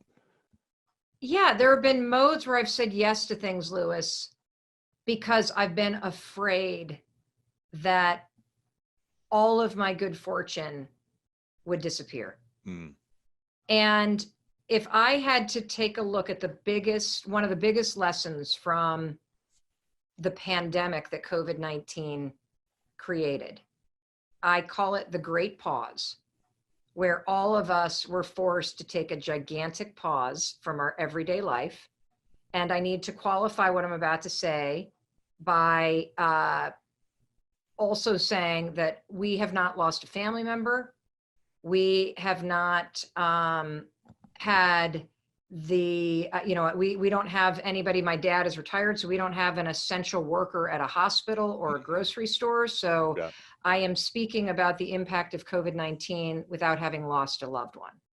And so the Great Pause that basically had my talk show end abruptly. We got 5 minutes notice. We're told to evacuate CBS Broadcast Center. And all of a sudden, it was over. 139 people, no goodbyes. Oh my goodness. 175 shows, no thank yous. we finished taping. I walked into the control room. My executive producer, Mindy Borman, turned to me and said they found COVID in the building. She started tearing up. Everybody, this has been remarkable. It's a wrap. We are the last show in the building. CBS let us finish taping. They're sealing off the building. I literally ran up in the middle of a show. Yes, No. this was March 11th, and we had already stopped down audiences, and so I ran upstairs to the apartment in CBS, which was like our green room. I grabbed everything that was possibly not nailed down. Don't tell Sony I took a bunch of the blazers, and I'm still a farm girl from the Midwest at heart. Grab them, go. Who's going to know that they're missing? And so and that was it. I mean, it was so awful because it felt like the biggest dream of my life, which was to host a daytime syndicated talk show and give advice to people 5 days a week on television who had no access to therapy, didn't have the time for personal development, make it entertaining, accessible. My whole dream, boom, in 5 minutes flat, done, no completion, disruption. That was it. And then 2 days later, Houghton Mifflin, which was my publisher for my next book, started laying people off, and they called me and said, we need to cancel the book contract. No, I did not. Yeah, they did. Well, in their defense, Lewis, I was a year late in delivering. Okay, yeah. So if you would have done it on there's time, yeah, it'd have been out. Yeah. Okay. Yes. You had a talk show to do. Dyslexia strikes again. Exactly. And then it started to be like, this speech is canceled, and this speech is canceled, and this speech is canceled. And basically, once Microsoft announced that there were no events happening until June 2021, the speaking business, at least the corporate speaking business, is basically on hold for in-person events for over a year. And in a matter of a week, I saw my entire runway shut down. And what's so interesting is you and I have both, in 2008, like so many of your listeners, the first recession just rocked my life to rock bottom. And when rock bottom hits, you don't have to hit with a thud. Oftentimes when you hit bottom, you bounce. And that's where I think the power is, that when the world feels upside down, you always have the power to make it right. When one chapter ends, you always have the power to write a new one. When, you feel like nobody loves you, you have the power to learn how to love yourself. And if there's one thing that COVID-19 has done, regardless of whatever devastation it has caused in your life, is it has forced us all to experience the great pause. And I read that in a Medium article, and I loved that idea of a pause, because I think in 2020, our lives have gotten so fast and so digital. And when you are forced to pause and get present and to slow down, you are reminded of what's actually important. And what's important is your health. What's important is your family and your friends. What's important is whether or not you are taking care of yourself and thinking positive thoughts versus negative thoughts. The world gave us a gigantic experiment where we got to practice and get to continue to practice the most important skill on the planet, which is emotional resilience, the ability to face hard and actually be okay, the ability to face the uncertain and redirect your attention on things that you know that are certain. And so I am so grateful that we had this time, because when I think about my family, so we've got a 21-year-old, a 20-year-old, and a 15-year-old, we will never get these 10 weeks back again. It was a gift. As much as our two daughters who are in college were complete when they got home, it was a gift. Yeah. And the other thing is, for that generation, by the way, for them to learn, the generation where everybody gets a trophy, that the things that you love can be taken away like that. That there are things in life that are way more important than your prom or rush graduation or graduation. Not to say that you don't deserve to mourn those things, but the perspective check that you got from COVID-19, and, you know, it really hit home because one of our daughters has a very close friend in college whose dad died, who's my age. And no prior conditions, nothing. And I think when change hits and it's personal, that's when the perspective shift comes. And so between COVID-19 and the fight for social justice that we're seeing with the Black Lives Matter movement and all of the protesting going on, it's been a really remarkable moment of time if you pause for a minute and you reflect on the opportunity of this moment. What is the opportunity? The opportunity is to unlock the power that's inside you to create a better future for yourself, for your family, for your body, for your mind, for your spirit, for this country, for this world, for your community. Yeah. I always talk about, since I experience many breakdowns, whether it be a physical breakdown or relationship breakdown or family breakdowns, I feel like in order for us to really see clearly, we need to break down in a big way. It's hard to make big changes when things are good or when they're so-so. It's even when it's like, it's not good, it's hard to make changes. It needs to be devastatingly challenging for a lot of us. Some of us maybe can make changes all the time, but for most people, there needs to be some devastation or near devastation, either personally or close to you, to say, oh, let me reevaluate, let me pause, like you talked about, and start creating a better future for myself. Why do you think that is in human beings, that, you know, if things are going bad, we won't change? If they're going good, we won't change, but it's almost like we need a massive breakdown, near-death experience, divorce, COVID, for us to see clearly to start changing? Well, there's a really simple answer: patterns. So the thing about all human beings is that we are pattern learning machines. And if you feel stuck or broken, I guarantee you, while you feel that way, you're not. You have a pattern of behavior or a pattern of thinking that is broken. And we need to be disrupted because we love our patterns. And even people that I know, like even when we're in pain.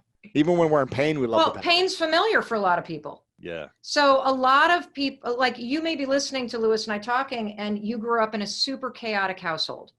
Maybe your parents argued all the time. Maybe your dad or mom were in and out. Maybe there was a lot of fighting. Maybe there was actual abuse. I don't know what was going on, but it was chaotic as hell. And so as an adult, you have vowed to yourself, you are not going to repeat that pattern. But what ends up happening is, because as a little kid, you observed, witnessed, absorbed the pattern of chaos in your nervous system, unless you go about the intentional work of breaking the pattern of chaos, you will create it in your own life because it's what's familiar. You won't understand. Why do I keep dating these assholes? Why do I go to these bosses that treat me like crap? Because you don't know what it feels like to be in a relationship with either a boss or a romantic partner or a roommate that is consistent. Because for the first 18 years of your life, you lived in a state called, when's the next shoe going to drop? Right. And so wherever it is in your life that something is broken, there is a pattern that you don't see yet that is making you continue to stay in a broken situation. And so one of the things that you just asked, which is, why is a perspective change or losing a job or something like that that's so disruptive? Because those sorts of things, COVID-19 breaks every pattern. Yes. Black Lives Matter. Yep. Yes. Black Lives Matter breaks patterns of thinking that you weren't even aware that you had about privilege or being anti-racist, or what your Black colleagues and friends and relatives deal with on a day-to-day basis. And so having a breakdown is one of the biggest things on the planet, because what you get is you get a break from your own bullshit, and you can look objectively at where you are, and for the first time look ahead and say, well, what do I want to go create? And 9 times out of 10, if you're discouraged right now, if you've got financial devastation, if you're facing something that is making this moment in time as hard for you as life was for Lewis and I in 2008 during the last recession, I beg you, ask yourself honestly if what you had is actually what you wanted. The thing that you just lost, that job that you bitched about all the time, That relationship that was bad to you. Yeah. Yes, or the friends you can't hang out with because it's convenient and you're in quarantine. Like, actually ask yourself if this is what you wanted, or were you just used to it? Being used to something, Lewis, I think is the biggest reason why people don't change. I asked my mother, I love my mother. I love my parents. They've been married 51 years, which is a feat because my mom was a teen mom. But I asked her once if she'd go to a personal development seminar with me. What'd you say? Are you kidding me? Why would I want to change at my age? Oh, wow. I might discover I hate my life. Wow. I was like, okay, I'm just going to leave that right there. Right. I mean, I think being used to what you have. I mean, I even our son is, so I'm here in Vermont at my mother-in-law's place, and our son is going to go to high school in Vermont. And so we're going to kind of split our time back and forth between my mother-in-law's place and our place in Boston, because God knows what business is going to be like. And, you know, why would you need an office after COVID-19? Right. Another amazing thing to realize, even that change, I notice my own agitation, my own anxiety coming up. Will I make friends? Will I like a slower lifestyle? What happens if Chris likes it up here and I hate it up here? My own mind, because it's not something I'm used to yet, is making up stories to cling to the old way of life. This is a moment in time, everyone, please. This is the greatest gift. The greatest gift is this moment of pause where you get in touch with what you actually want. And if you don't have the skills, for crying out loud, look around and take an online course, because if you need skills to prepare yourself for the thing that you want, get them right now. In this video, I am going to teach you not one, but 2 research-backed, science-supported tools you can use in order to get out of bed when the alarm rings, in order to beat the anxiety, dread, or depression that pins you down. Because I'm sure you know that the second you get out of bed and you get moving and you start your day, you start to feel better. Oftentimes, laying in bed thinking about your problems is the worst place that you can be. And so the other reason why I wanted to make this video is because a little while ago, I posted this video of me online, a short little video demonstrating how I slither out of bed. And slithering out of bed is a brand new technique that a therapist that I'm working with taught me how to do, because the anxiety that I was feeling in my life was so overwhelming. I was having a hard time getting out of bed. So, what are we going to cover in this video? Well, I'm going to cover 2 things that you can do to help you push through any anxiety, overwhelm, depression, whatever is like keeping you pinned in bed, okay? We're going to talk about the 5-second rule, which is what I would call a neck up tool. It's a tool that works on your mind and gives you control over your thinking so that you can take control and force yourself out of bed. And then I'm going to demonstrate what slithering out of bed looks like, which is what my therapist refers to as a neck down embodied tool that will help you on those days that you just can't force yourself to do it. Okay, so let me demonstrate both ways. So first we're going to talk about the 5-second rule. So, and I've got a bunch of your questions here because boy, oh boy, did you guys love that slithering video. So you're in bed.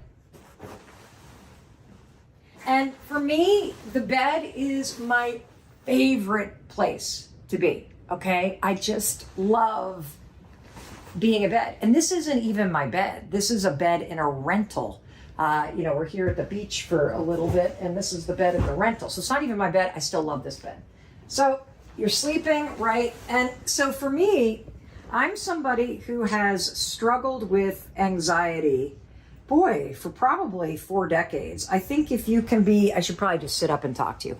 I think if you should be, I mean, we only just met. I shouldn't be laying down as I'm sharing this with you. If you could come out of the womb having a panic attack, that was me. I was the kind of kid who was always nervous, had a worried stomach. I got sent home from every camp I went to because I was homesick. And I also experienced sexual abuse when I was 9 years old. In the middle of the night at a sleepover, an older kid climbed on top of me and I disassociated. I literally left my body. And the next morning, after it happened, I woke up and I just felt this overwhelming sense of dread. I knew something bad had happened. I was scared. I was overwhelmed by it. And I have to tell you, and I share this because it's such a common experience, there are very few mornings in the last 44 years since that initial morning where I have woken up and felt like okay and calm. Most mornings, I wake up and my body still has that stored sense of dread in it.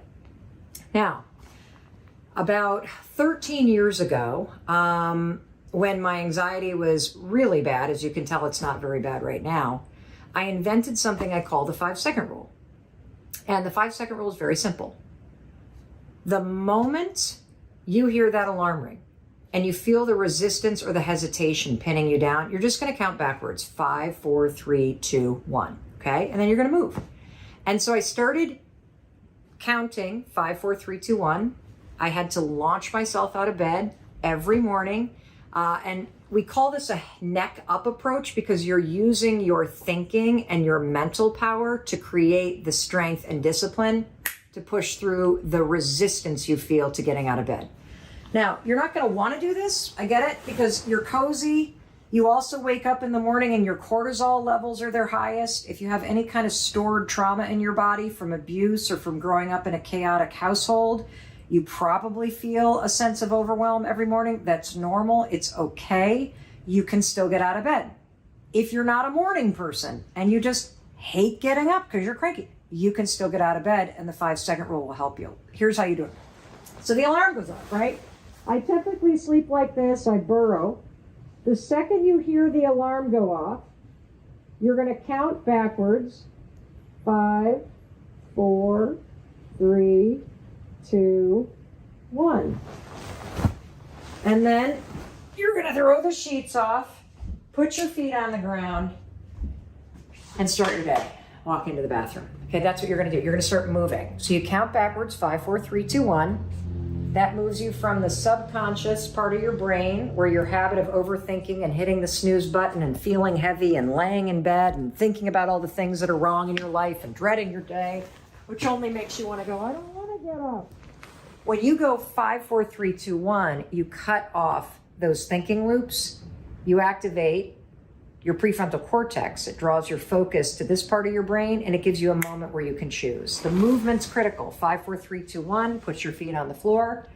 Start moving, and you will feel in control. Okay, you'll feel that resistance leave your body. And what's super cool about practicing the 5-second rule in the morning is that resistance that you feel going from a comfortable, safe, just cozy place in your bed and learning how to 5, 4, 3, 2, 1 push yourself to choose a different, harder behavior, namely getting up. When you build the muscle of being able to push through the resistance and the dread, you can do it anywhere in your life. So if you're at a meeting at work and you feel nervous about speaking up, if you've been practicing the 5-second rule in the morning by pushing yourself out of bed and getting your day started, that little skill of courage in the morning is a skill you can now tap into to have courage at work, to speak up in meetings. You can use that same skill, pushing yourself out of bed, to push yourself off the couch and out the door to go for a walk. You can use that same skill in the morning of pushing yourself out of bed to push yourself out the door and force yourself to go hang out with friends, even though you feel like, you'd rather kind of stay in because you're feeling a little nervous about it. So that skill of recognizing those moments where you start to give in to resistance and doubt and overwhelm and anxiety, and practicing this little countdown that switches gears in your brain and then moving, that is a skill that will pay dividends far beyond helping you start your day and set your day up, which is so important because you know on those days that you actually get out of bed and you do a few simple habits in the morning to set yourself up for success, your whole day's better. Okay, so that's the 5-second rule. If you want to learn more about that, you should listen to the 5-second rule audiobook on Audible. But now let me teach you this second technique. The second technique is called slithering. So I was introduced to slithering out of bed very recently. I've only been practicing slithering out of bed for about 6 weeks. And what had happened in my life is I had had a bunch of major life changes go down. My husband and I had sold a family home of 26 years and we're moving to a very rural area, which is a huge change. I was making major changes in my business, which were very, very confronting. I had one of our kids have a bit of a mental breakdown, and as a parent, that was terrifying. And all these things happened literally within about a 5-day window. And I just felt knocked over by life. And, you know, the other fact is that I think that for me personally, trying to navigate my business and my family and my mental health and so many changes through the pandemic and running a company, it's just beat the heck out of me. And after 2 years, I was sort of paper thin in terms of my emotional resilience. And so when our house sold and I freaked out and our son started having panic attacks and I freaked out, and then all kinds of changes happened in my business and I freaked out in a 4-day window, I had an empty tank in terms of emotional resilience to be able to handle it. And I started experiencing these massive waves of anxiety. I hadn't experienced anything this terrifying in 23 years. That's the truth. And I would wake up every morning and I'd feel the anxiety start here, and it would just go all the way up my body and up my neck, and I would feel pinned down with terror.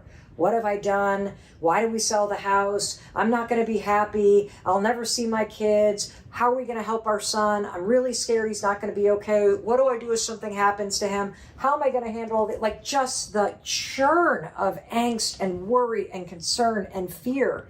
And I was trying to count backwards. 5, 4, 3, 2, 1.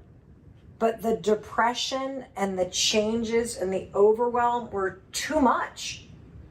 I couldn't push through the heaviness that I felt. I felt like there was like a semi-truck parked on me every single morning, the weight of the world.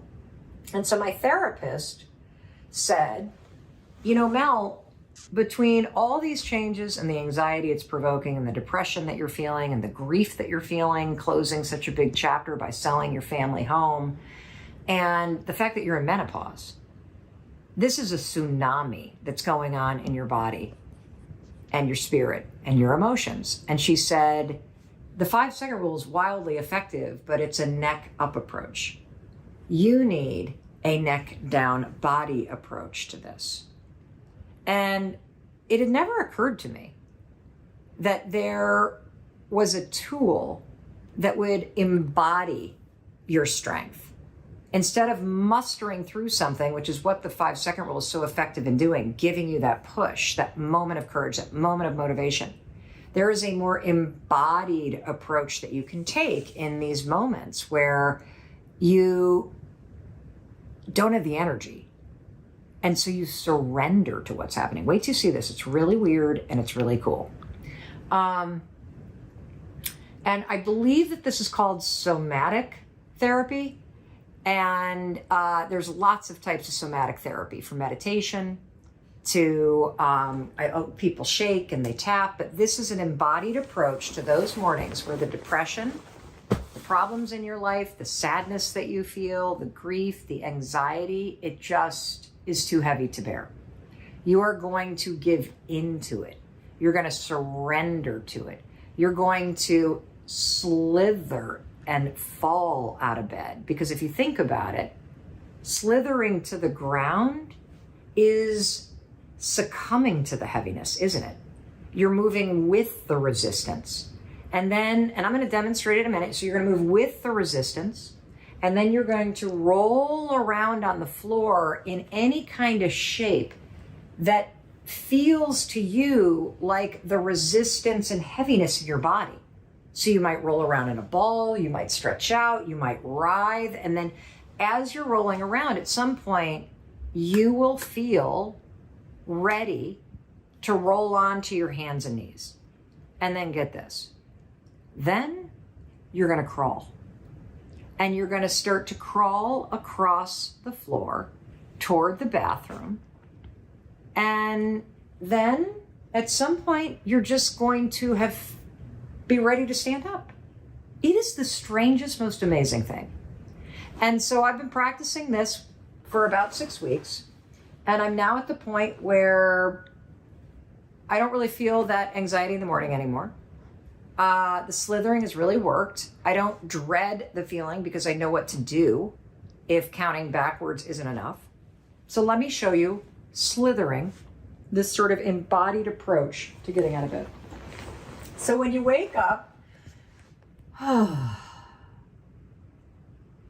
and you feel that heaviness, what I would do is the first thing I would do is I would high five my heart, which I taught you in the high five habit. I put a hand here and a hand here, and I just say, I'm okay, I'm safe, I'm loved. And that hand right here and right here, it just really grounds me, and it tones the vagus nerve, which helps to flip from a state of fight or flight, dread, fleeing, into a calmer place. And then I think about the fact that I'm about to slither out of this bed.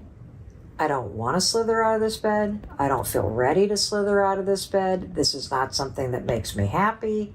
This is not something that I want to do. Slithering out of bed in a moment where I'm depressed or grieving or anxious because I know that I'll feel better once I get moving, slithering out of bed is what I need to do. And so there would be mornings that I would use the 5-second rule to initiate it. So you can count backwards, 5, 4, 3, 2, 1. You're under your covers, 5, 4, 3, 2, 1. And then, you literally move in the direction of the floor. You just succumb to the resistance, and then you're going to move around. And, there would be mornings, honestly, in the past 6 weeks that I would get to this point and I'd want to crawl in a fetal position like this, and I'd lay there for a minute, and then the dog would come over and lick me, and then I'd move like this. And then the more that I did it, the less I would lay on the ground. I'd just kind of roll around and stretch, and then eventually when you're ready, whatever shape you want, because it's the resistance that you're feeling, you get on all fours and you just start to crawl. And you're staying low to the ground because you're giving into the heaviness, but you're not throwing in the towel. You're moving with it. You're moving through it. And at some point, as you're crawling, you will feel ready to just stand up. And it's almost like that sort of physical moving moves all that resistance out of you and through you in a way that is organic, it's doable. It feels like, in a weird way, it sort of acknowledges and honors the depression and the grief or anxiety or sadness or overwhelm that you're feeling. And it's super empowering because you don't have to feel energized or motivated. And there's a lot of mornings where I don't. And knowing that I can use this technique to embody and move with the heaviness inside me as a way to move through it and get my power back, it's absolutely incredible. So I want you to try it. I want you to try slithering. I'm going to answer some of your questions because you guys blew up my DMs and my comments when I posted that video. How long you've been practicing the slither and why did you start? Well, I've been practicing for 6 weeks and I started because my therapist recommended it as a way to feel empowered while I was facing so many changes in my life that felt too big to bear. That even though life is overwhelming, you still have power inside you to move through the things that are scaring the hell out of you right now. And sometimes you don't have to muster up a ton of strength. Sometimes all you got to do is slither. Seriously. When would I use this technique? Well, you would use this technique, I think, any moment where it's just too much to bear. Like I kept saying to my therapist, intellectually, I know that I need to get up. Intellectually, I know that this kind of period from 5:30 a.m. until 10:30 a.m., that it's going to get better with time. But physically, I can't push through it. And I'm starting to get scared of it. And so that's when she said, I think you need to lean into it. I think you need to take an embodied approach. And so I think anytime you feel that way, whether you're on the couch or maybe for you, it's not getting up in the morning, maybe you spend so much time at night kind of unwinding from the day that you have a really hard time getting from the couch to your bed. So maybe for you, it's like an end of the day transition from one place that you're sunk into your bedroom. Have I noticed a difference? Absolutely. Absolutely. I've noticed a huge difference because I now have another tool in my toolbox. I mean, I've been using the 5-second rule for 14 years to 5, 4, 3, 2, 1, push myself out of bed, force myself out of bed. This feels like something gentle and just powerful in its own way. And I love having 2 different things I can do. What if I have a dog who will jump all over me? It's actually great because the dog is worried about you because the dog can sense all that heaviness in you. And the dog also will probably bring some playful energy, which is probably going to make it easier and faster for you to stand up because their energy will transfer to you. What if my bed is high up or I have a wood floor or I sleep and I don't have the mobility to fall out of bed? That's a great question. If you have a high bed, roll the foot out first and then you can kind of slide down, like that and do that. I think if you sleep on the floor, maybe just roll around on the floor, right? So if you're, on a futon on the floor, or you sleep on a thermarest or whatever, just roll off the thermarest or roll away from where you are so that you get kind of moving. That's probably a great way to start. And so whatever the slither or the slide or the embodiment of moving through the heaviness means to you, that's what you want to do. Let's see. Can you teach this technique to your kids? Yes, absolutely. I think it's great for kids, actually, because you're honoring how they feel. You're not trying to correct them or coerce them. You're actually creating a deeper connection with them because you're honoring that they don't want to get out of bed. And so it's a morning and you're going to slither, you're going to slide out of bed so you can have fun with it. What if you have a hard time feeling stuff in your body? I actually think this would help. Maybe it's hard to get out of bed because you are disconnected from your body. I was surprised, I was kind of scared to try this because if I already felt so scared in my body, this is going to sound weird, but if I already felt so scared in my body, hiding under the covers gave me a false sense of safety, right? I'm hiding from the world, even though I hate the feelings of my body. So there was something scary about allowing myself to slither out of that safe cocoon where I'm hiding from the world into the floor where you're open and all this stuff. And so I get that. But I've been empowered by how quickly that heaviness that pinned me to the bed leaves as I roll and move and start crawling and walking. And the more you do it, the more you'll notice the faster you go from crawling to actually standing up. I'm gonna do it the questions. Oh, we got one more. Can I use somatic therapy in other areas of my life? Absolutely.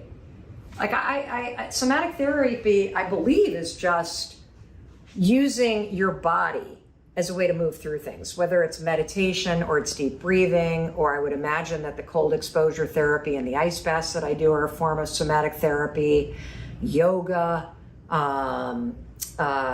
regardless of what form you practice, Tai Chi, even going outside, hiking, spending time in nature, deeper breathing.